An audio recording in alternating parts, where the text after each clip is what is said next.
महाराज जैसे ही समय बीतता है, आज सप्तम दिवस है, आज कथा के विराम के बाद तक्षक आएगा, परीक्षित जी का दंशन करेगा और परीक्षित जी प्रभु के धाम चले जाएंगे। सुखदेव जी से कहते हैं, राजन, परीक्षित जी ने हाथ जोड़े, बोले हे गुरुदेव, मेरे पास कुछ ही समय और बचा है। वैसे तो मेरे हृदय में कोई ऐसी आशंका, कोई ऐसी व्यथा नहीं है जिससे कि मुझे मृत्यु का भय सता रहा हो अथवा कोई व्यथा हो। फिर भी गुरुदेव, जब तक मैं जीवित हूं, मेरे पास जो भी समय है, 1 घड़ी 2 घड़ी 3 घड़ी, जब तक मेरे पास समय है तब तक मैं केवल उस परमात्मा के मुरली मनोहर कन्हैया श्याम सुंदर नटवर नागर छलिया के गुणानुवादों को ही श्रवण करना चाहता हूं। इसलिए हे प्रभु, मुझे केवल उनके चरणों से मेरा ध्यान हटने मत दो। मैं चाहता हूं उनकी चरण वंदना करते करते, उनके गुणानुवादों को सुनते सुनते, उनके चरणों में ध्यान रखते रखते ही मेरा जीवन निकल जाए। क्योंकि प्रभु, ये सौभाग्य बड़े बड़े महात्माओं को प्राप्त नहीं होता। ये सौभाग्य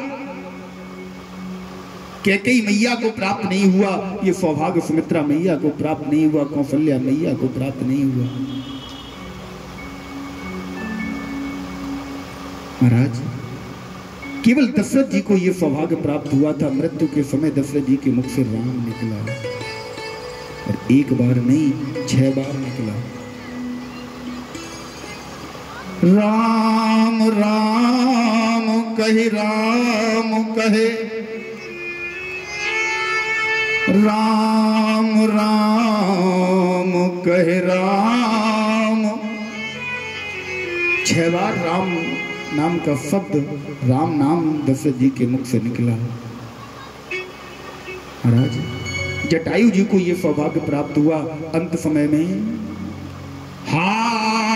रघुनंदन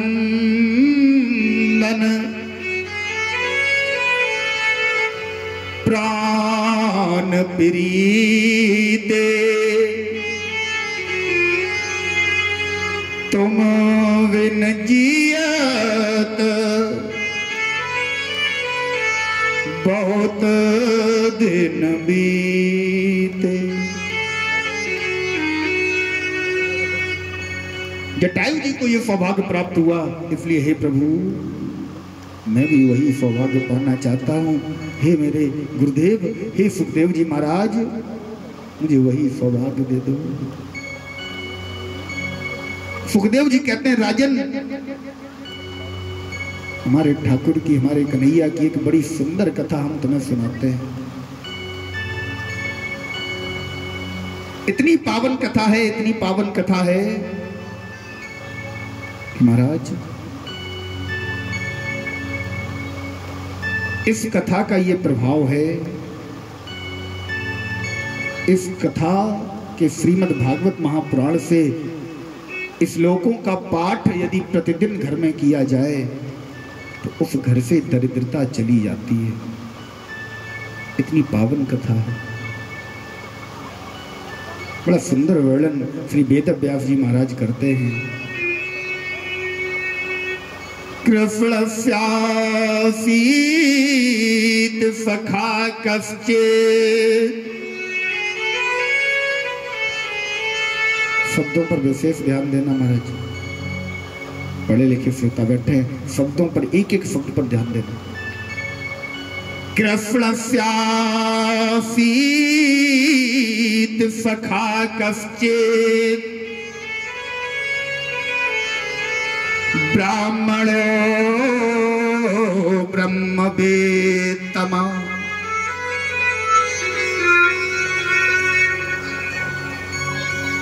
विराट इंद्रियार्थेषु,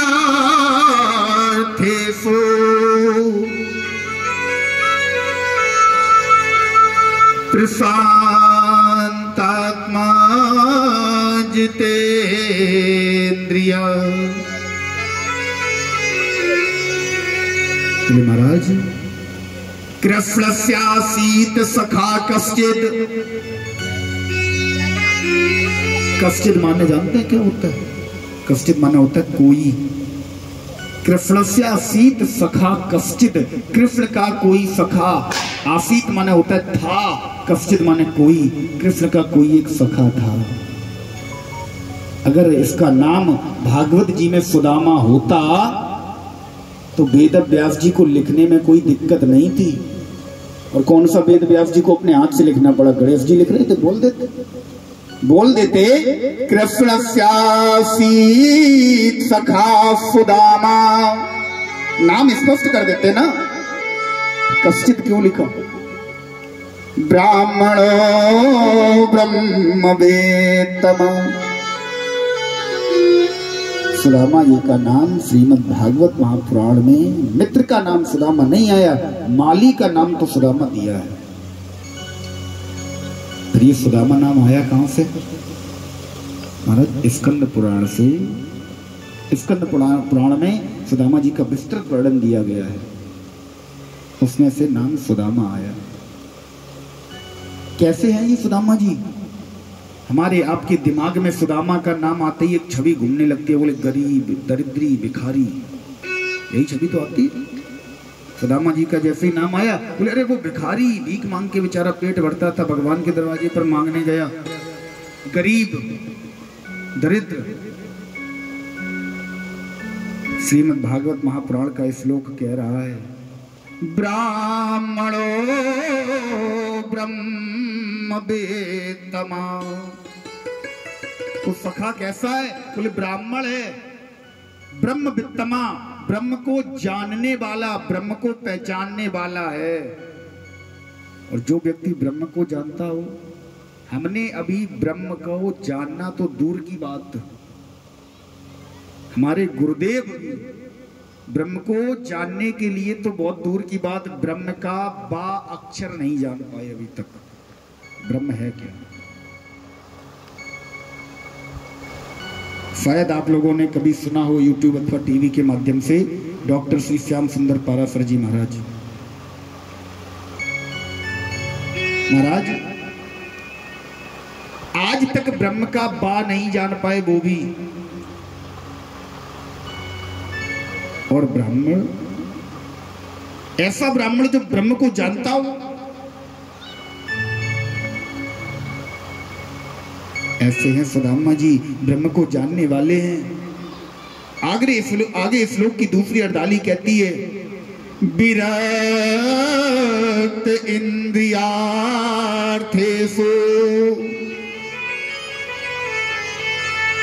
इंद्रिया अर्थेषु, अर्थ माना होता है चाहिए। इंद्रिया अर्थेषु, इंद्रियों को कुछ भी नहीं चाहिए, विरक्त हैं। इंद्रियों में कोई लालसा ही नहीं है कि मुझे ये चाहिए वो चाहिए। पेट भरने को कुछ मिल जाए तो ठीक, ना मिल जाए तो ठीक। प्रशांतात्मा,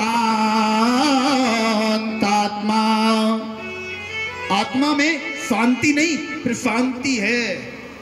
शांति तो बहुत छोटी बात है, प्रशांति है आत्मा में, प्रशांत आत्मा। आत्मा में कभी किसी चीज के लिए लालसा ही नहीं उठती। अब एक बात आप लोग स्वयं सोचना, जिस व्यक्ति का मन उसके काबू में हो, जिस व्यक्ति की आत्मा में प्रशांति हो, शांति हो, वो व्यक्ति क्या गरीब हो सकता है? क्यों? गरीब व्यक्ति क्यों होता है? अपने द्वारा किए हुए कृत्यों से, अपने अनावश्यक खर्चों से। आमदनी अठन्नी खर्चा रुपया करोगे तो गरीब तो हो गई। अब जिसकी कोई लालसा ही नहीं है, जिसकी कोई चाह ही नहीं है, महाराज अगर रोटी मिल जाए तो ठीक, नहीं मिल गई तो भी ठीक, उसे धन की आवश्यकता ही नहीं है, फिर वो गरीब क्यों है? वो भिखारी तो नहीं हो सकता। इसलिए अब उसमें गलती भी हमारे समाज की नहीं है। कुछ तथा कथित कथावाचकों ने ही सुदामा को भिखारी के रूप में प्रदर्शित कर दिया। एक भजन शायद आपने सुना होगा, अभी आया था, पूज्य एक कथावाचक हैं, उनका भजन आया था, भरी उनकी आंखों में है कितनी करुणा, ये जाकर सुदामा भिखारी से पूछो। भिखारी जब कथावाचक बोल रहे हैं तो हम आप समाज पर क्या दोष लगाएं?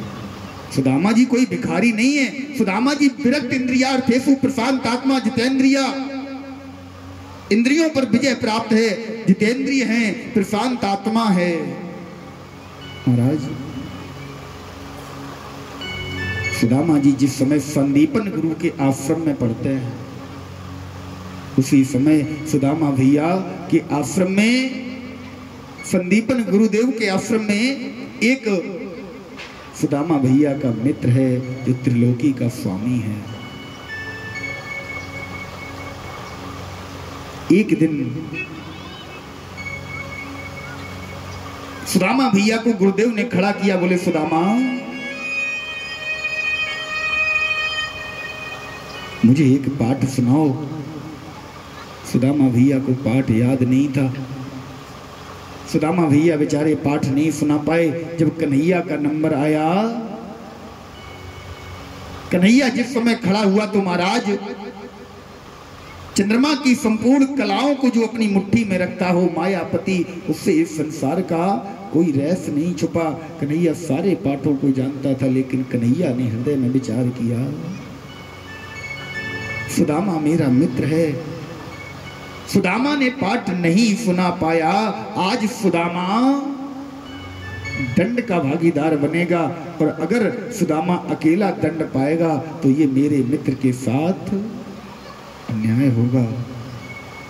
मैं कन्हैया सुदामा का मित्र हूं, इसलिए मैं सुदामा के साथ खड़ा हूं। आज मेरे माधव ने, मेरे नंद गोपाल ने, इन्होंने भी पाठ नहीं सुनाया। महाराज गुरुदेव ने जैसे ही दोनों को देखा, इन्होंने पाठ नहीं सुना पाया, गुरुदेव ने दंड दे दिया।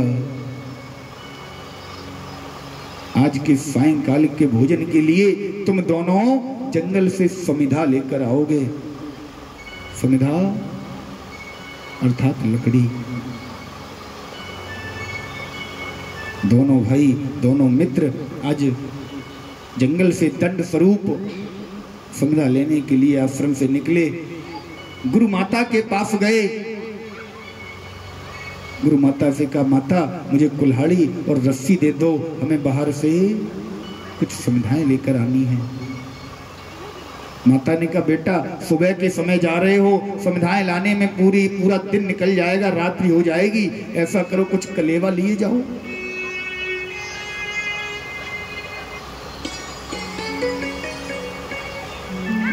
क्या कलेवा लेकर जाएं? उसी आश्रम में एक बालक और पढ़ता था, जिसके पिताजी चोरी करने का काम करते थे, चोरी किया करते थे। छेपक कथा स्कंद पुराण में मिलती है ये। महाराज एक दिन आश्रम में उत्सव था, सारे विद्यार्थियों को कहा गया, सारे विद्यार्थी अपने घर से कुछ ना कुछ लेकर जरूर आएंगे। सारे विद्यार्थी तो लेकर गए, लेकिन वो चोर का बालक बेचारा क्या ले जाता।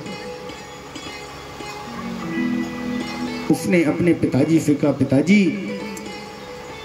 मुझे अपने गुरुकुल में, अपने विद्यालय में कुछ वस्तु लेकर जानी है, कुछ ऐसा कोई खाद्य पदार्थ अथवा कोई भी वस्तु हो जिसे मैं अपने विद्यालय में जमा कर सकूं। उस बालक का पिता अपने पुत्र के लिए, अपने पुत्र के गुरुकुल के लिए कुछ वस्तु का प्रबंध करने घर से निकला। जैसे ही थोड़ी दूर निकला तो देखा एक बुढ़िया माई की कुटिया बिल्कुल खाली पड़ी है। कुटिया में कोई नहीं है, दरवाजा खुला पड़ा है। महाराज वो चोर उस कुटिया में प्रवेश कर गया, उस झोपड़ी में प्रवेश कर गया। उस झोपड़ी में जाकर देखा एक मैले कुचैले कपड़े में थोड़े से चने रखे हुए हैं। ये बुढ़िया माई बेचारी बहुत गरीब थी, निर्धन थी। कहीं से मांगकर, भगवान के भरोसे, भगवान के नाम के सहारे से कहीं से 4-5 घर से मांगकर थोड़े से चने लेकर आई।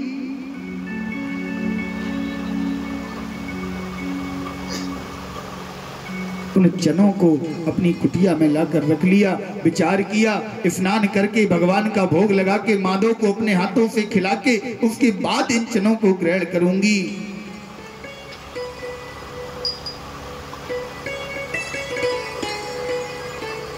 महाराज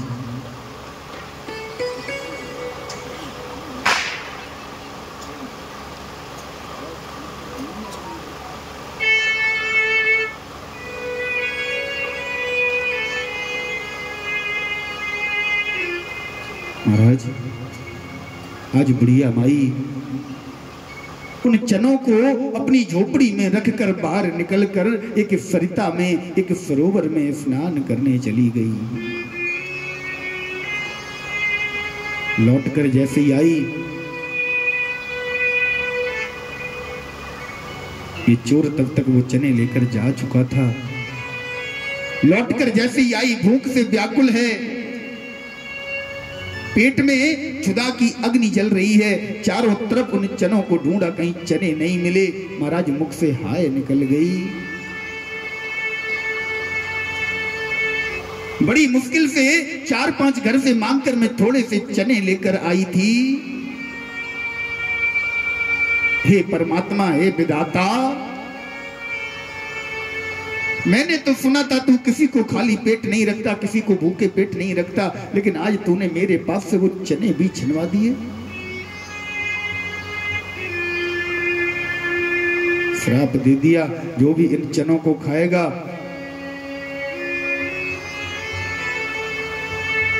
जो भी इन चनों को खाएगा वो इस संसार में मुझ समान, मुझसे भी अधिक दरिद्र हो जाएगा। बुढ़िया माई ने श्राप दे दिया।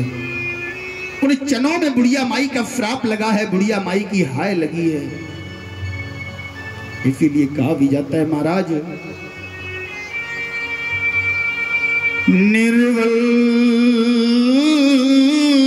को न सताइए,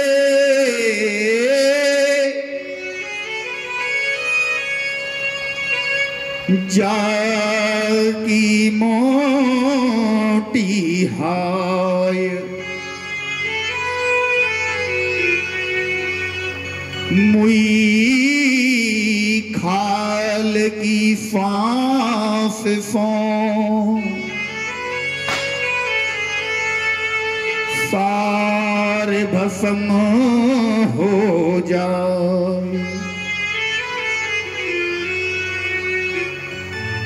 महाराज कोई कितना भी निर्बल हो, आपका कुछ बिगाड़ नहीं पाएगा ना, तो आपको मन ही मन कोफ तो देगा ही, बद्दुआ तो दे ही देगा। महाराज आज वही चने जिस समय आश्रम में पहुंचे, ये दोनों कृष्ण और सुदामा जब आश्रम से लकड़ियां लेने के लिए जा रहे थे ना, आज गुरु माता ने वही चने सुदामा जी के हाथ पर रख के सुदामा से कहा, बेटा तुम दोनों भाई इन चनों को मिलकर खा लेना, क्योंकि लकड़ियां लाते लाते तुम्हें सांझ हो जाएगी। जैसे ही चनों का स्पर्श सुदामा जी के हाथ से हुआ, महाराज सुदामा जी ब्राह्मण ब्रह्म वित्तमा हैं, ब्रह्म को जानने वाले हैं। जैसे ही महाराज चनों की पोटली हाथ पर आई, सुदामा समझ गए इन चनों का रहस्य क्या है। लोग कहते हैं सुदामा ने कन्हैया का हिस्सा खा लिया। महाराज किसी भी पुस्तक को उसके आवरण को देखकर जज मत करना, उसके अंदर क्या है पढ़कर देखना, तब उस पर कोई निर्णय देना। सुदामा को केवल कुछ तथाकथित कहानियों से जज मत करो। सुदामा क्या है, सुदामा कौन है। लोग कहते हैं कन्हैया ने मित्रता निभाई, मैं कहता हूं सुदामा ने मित्रता निभाई। अगर सुदामा नहीं होता ना, तो ये कन्हैया कन्हैया नहीं होता। ये कन्हैया कोई जानता नहीं, केवल हम इतना जानते, हाँ एक नंद जी का लाला था जिसने बाल लीलाएं की, बस। आश्रम से बाद का कन्हैया हम आप ना जान पाते। आज सुदामा जी के हाथ में जैसे ही पोटली आई साहब, सुदामा जी समझ गए इनमें श्राप लगा हुआ है। मैया ने कह तो दिया कि तुम दोनों भाई मिलकर खा लेना, लेकिन ये कन्हैया त्रिलोकी का स्वामी है, अगर मैंने इसे चने खाने के लिए दे दिए तो श्राप बस ये कन्हैया दरिद्र हो जाएगा, और अगर ये दरिद्र हो गया, जब त्रिलोकी का स्वामी दरिद्र हो जाएगा तो फिर इस त्रिलोकी पर बचेगा क्या?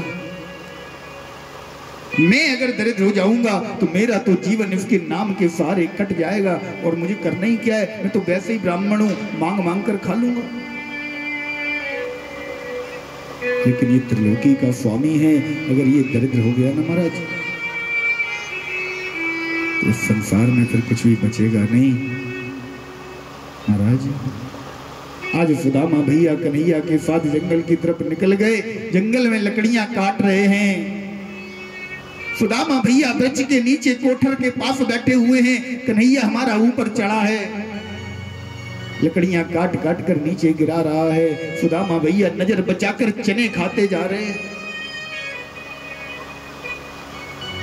नजर बचाकर चने खा रहे, कहीं कन्हैया देख ना ले, क्योंकि अगर देख लिया तो ये मांगेगा। अगर कन्हैया जान गया कि सुदामा चने अकेले खा रहा है तो महाराज मुझे खाने नहीं देगा।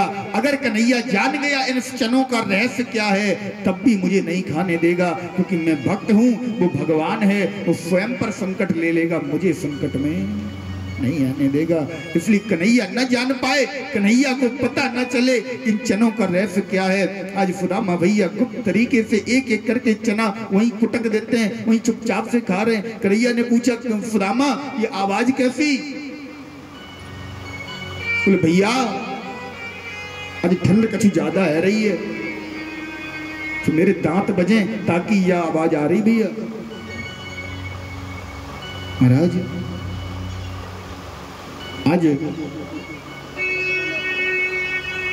सुदामा ने कन्हैया के ऊपर आने वाले सबसे बड़े संकट को टाल दिया। लोग कहते हैं कि कन्हैया का हिस्सा सुदामा ने खा लिया। इतना त्याग, इतना समर्पण जो सुदामा ने किया, वो कन्हैया के लिए कोई अन्य भक्त कर नहीं सकता। महाराज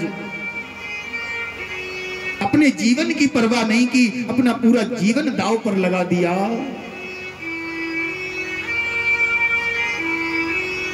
आज उसी श्राप के फलीभूत, उसी श्राप के कारण सुदामा जी निर्धन हैं।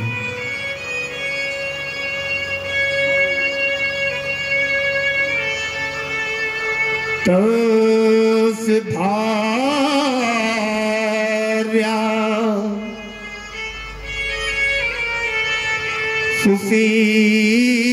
सुशीलवती सहत्रिय पुत्रणा, इनकी पत्नी सुशीलवती, सुशीला, 3 पुत्र हैं इनके। महाराज घर में जब तक खाने को था, बेचारे एक समय खाते थे। सुदामा भैया 5 घरों में, क्योंकि पुरस्चरण गायत्री का पुरस्चरण करते हैं, तो गायत्री के पुरस्चरण का नियम होता है, आपके पास चाहे जितनी भी समृद्धि हो, आपको 5 घर से मांगकर ही खाना पड़ेगा। जो व्यक्ति गायत्री का पुरस्चरण करते हैं ना, तो आपको 5 घर से भिक्षा मांगकर ही खाना पड़ेगा, जो मिले उसी में संतुष्टि। सुदामा भैया 5 घरों से मांगने जाते हैं, गायत्री का पुरस्चरण करते हैं, लेकिन महाराज जब मांगकर लाते हैं ना,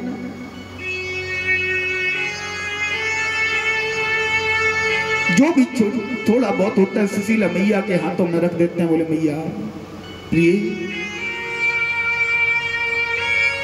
ये आज इतना ही मिल पाया, इन्हीं से तुम्हें अपने बच्चों की उद्राग्नि को शांत करना है। महाराज सुशीला मैया हाथ जोड़कर कहती है, स्वामी अभी तक मैंने अपने घर में कुछ चावल छिपा रखे थे, इन दोनों बालकों को तो थोड़ा थोड़ा मैं खिला देती हूँ, लेकिन अपना जो छोटा वाला बालक है ना, अपना छोटा वाला बालक अन्न नहीं खा पाता। दूध मांगता है। घर में एक डिब्बे में थोड़े से एक महाराज एक कलश में थोड़े से चावल पड़े थे, अब दूध तो है कहाँ। स्वामी मैं रोज चावलों को पीस कर उसमें जल मिलाकर अपने बालक को पिला देती थी, लेकिन आज तो चावल भी खत्म हो गए।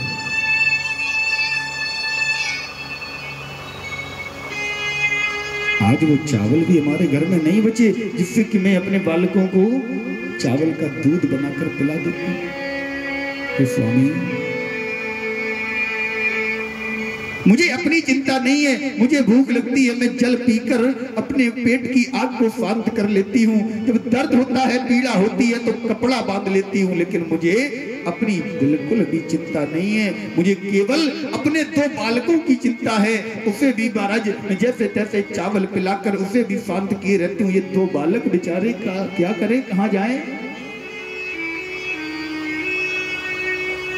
बहुत समझाती है, बहुत कहती है।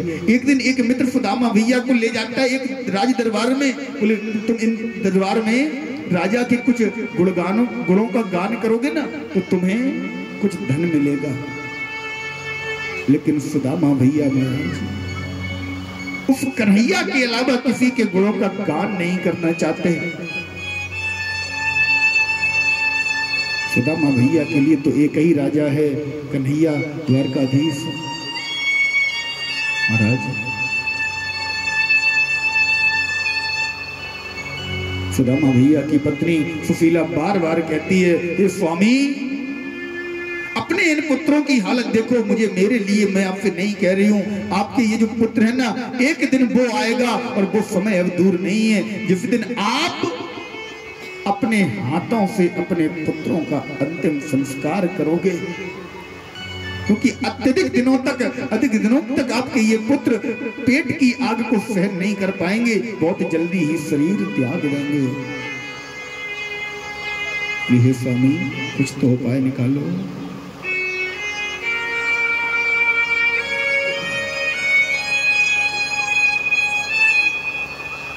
महाराज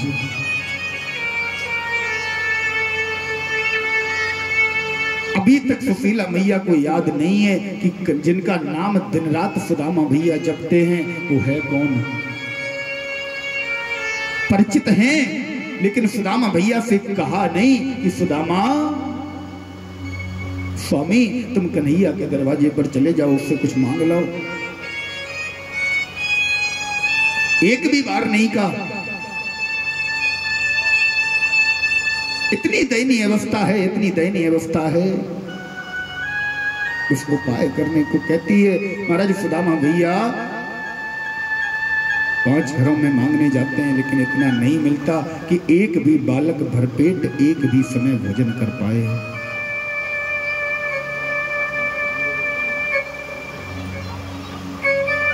महाराज सुदामा भैया के 2 बालक जो बड़े वाले हैं ना, एक गुरुकुल में पढ़ते हैं। गुरु पूर्णिमा का उत्सव आया, गुरुजी ने एक दिन सारे बालकों को बुलाकर बिठाया, बोले सभी बालक अपने अपने घर से कुछ ना कुछ लेकर आएंगे।